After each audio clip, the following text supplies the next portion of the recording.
again, everybody. It's Todd Staruch, the Horror Nerd, here at New Jersey HorrorCon and Film Festival in Edison, New Jersey. It's the first day of the convention. It's very busy here today, and I am having a blast.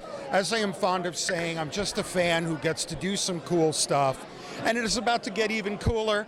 I have the pleasure of standing here from Halloweentown with Kimberly Jean Brown. Kimberly, how are you?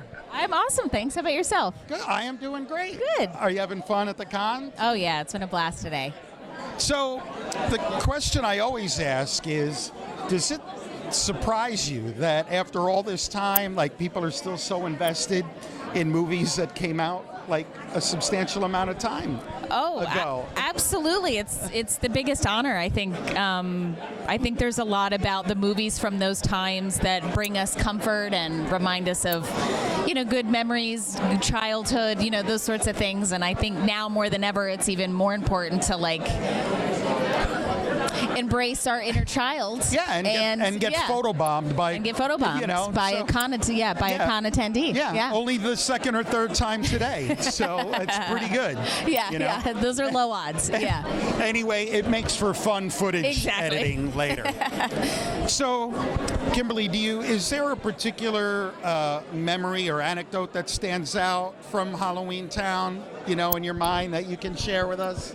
Well, I loved that overall the message of the movies was very relatable, even though we dealt in the world of magic and supernatural. I think at the heart of it was a family of kids and Marnie being a teenager they were just figuring out who they were. And so I think they made them more relatable. But I think any day spent with Debbie Reynolds on set was a day of laughter and joy. So it was, I can only imagine. Yeah. I'm very jealous, by the way, that you got to do that. I'm a big fan of hers as well. So was I, even before I met her. She was, just an incredible lady. Nice.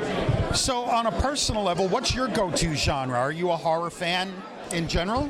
I like more suspense, kind of, not as much of the gory horror stuff, but I use the movie Identity with John Cusack as kind of an example. Yeah, good one. I like more on that side of things. And then I just get too scared, I found, as I've gotten older, so maybe that's also why I'm I'll watch some comedies, I love it. It always seems to be 50-50. People who are in horror movies are like, no, I don't watch them. It's just a gig, I'm just acting. Yeah, there's something fun about getting to act those, those screaming horror scenes. That's the particular fun. Yeah. Awesome.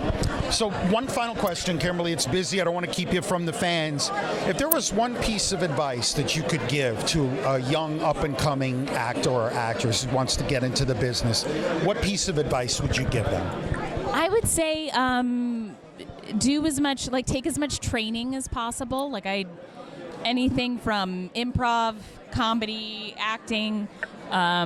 It's just so important to continue practicing it. But then I would also say reels are very important these days. Videos, it used to be just headshots and resumes, and now they really want to see some footage of, example work for actors when they decide if they're going to bring them in for auditions and things. So even if you don't have a ton of credits, go film something with your friends. Now phones have great technology. Absolutely. Do a good monologue on camera, or go do student films and things where you may not be working for money right away, but you're getting good tape. That's, I think, so important, especially these days, because like I said, casting is always now looking for video clips as well as headshots and stuff like that. Fantastic. I lied. Final question. Anything you working on now that you want to share with us that you can talk about? What are you up to? I don't, not specifically. I do have actually a film in the horror genre that is in development right now. We're trying to pull together enough funding for it, and it's more on the horror side that I don't particularly watch, but I'll watch this one, so it's a fun one. And then I was just in the Disney Channel show, The Ghost of Molly McGee. It's an animated cartoon that's on Disney Plus as well, and I got to play a fun teenage ghost on there. So yeah. Awesome. Kimberly, thank you so much for a few minutes of your time. I truly appreciate it. Wish you success with those projects, and I hope you have a great rest rest of the weekend here at the convention. Thank you. I plan on it. Kimberly J. Brown, everybody here at New Jersey HorrorCon and Film Festival. This is Todd Sturridge, the Horror Nerd, signing off. We will see all of you in the next interview.